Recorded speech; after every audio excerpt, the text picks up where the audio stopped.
અહીંયા શ્રી રામ મંદિર પ્રાણ પ્રતિષ્ઠા મહોત્સવ અંતર્ગત ઉજવણી કરવામાં આવી હતી, જેમાં ધ્વજા પૂજા, જળાભિષેક, ત્રિશોપચાર પૂજા, 3.50 કરોડ રામ નામ લેખન સહિત અનેક ધાર્મિક અનુષ્ઠાનનું આયોજન કરવામાં આવ્યું હતું, જ્યાં રામ મંદિર ઓડિટોરિયમ ખાતે મોટી સંખ્યામાં ભક્તો પ્રાણ પ્રતિષ્ઠાની ધન્ય ક્ષણ લાઈવ નિહાળી કૃતાર્થ થયા હતા। ત્યારે સોમનાથમાં ઢોલ અને 130 શંખોના નાદ સાથે રામ મંદિર પ્રાણ પ્રતિષ્ઠાની પાવન ક્ષણ ઉજવવામાં આવી હતી।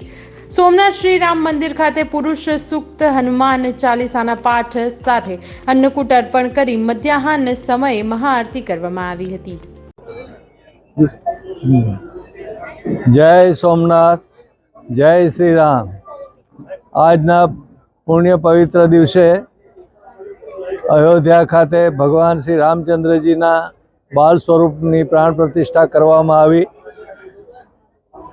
એનું પરમ સૌભાગ્ય સદભાગ્ય આપણા વડાપ્રધાન સન્માનનીય શ્રી નરેન્દ્રભાઈ મોદીજીના ફાળે ગયું। ખૂબ આનંદનો વિષય છે। આખા રાષ્ટ્રના વડા અને સમગ્ર સંસ્કૃતિના આપણા વડા એ બંનેનું આજે સુભગ સમન્વય, સુભગ મિલન થયું હોય એવું દેખાય છે। આજે આનંદનો વિષય તો એ છે કે આજના પુણ્ય પવિત્ર દિવસે જ્યારે આખો સમગ્ર કાર્યક્રમ રામ પ્રાણ પ્રતિષ્ઠા, મૂર્તિ પ્રતિષ્ઠાનો હતો, ત્યારે સોમનાથની અંદર પણ રામ મંદિરની અંદર ઓડિટોરિયમમાં ભવ્ય રામ મંદિરના પ્રાણ પ્રતિષ્ઠાનો જે લાવો લોકોએ દર્શનનો લીધો એ સૌ પ્રથમ તો આનંદનો વિષય છે। પણ સવારથી જ આમ તો છેલ્લા એક અઠવાડિયાથી રામ જન્મોત્સવનો વિધિ અને એમના આનંદના બધા પ્રસંગો ચાલી રહ્યા હતા। અમારે ત્યાં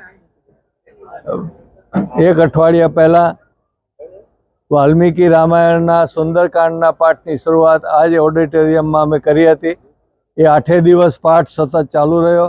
આજે બપોર પછી એમની પૂર્ણાહુતિ છે।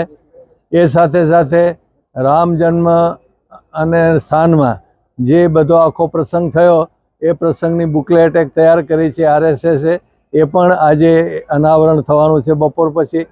એટલે શરૂઆતથી માંડીને અંત સુધીના જે પ્રોગ્રામો થયા એ બધામાં ભગવાનની મહાપૂજા, એમના રામ નામ મંત્રપાઠ, રામ નામ મંત્ર લેખનની શરૂઆત તો ઘણા મહિનાઓ પહેલાંથી ચાલુ છે અને 3.5 કરોડ મંત્ર લેખન, રામ નામ એ જ મંત્ર, એટલે રામ નામનો મંત્ર એ લેખન એ 3.5 કરોડ રામ નામ લખાણા છે।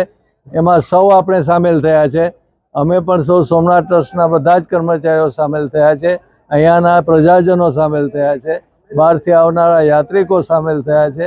એમ જે કોઈ પણ આવ્યા છે, નાના માણસથી મોટા માણસ સુધી, એ તમામે પોતાના સ્વહસ્તે રામલેખન કર્યું છે અને એ 3.5 કરોડ રામલેખનની પુસ્તિકાઓ એનું આજે ભવ્ય પૂજન કરવામાં આવ્યું।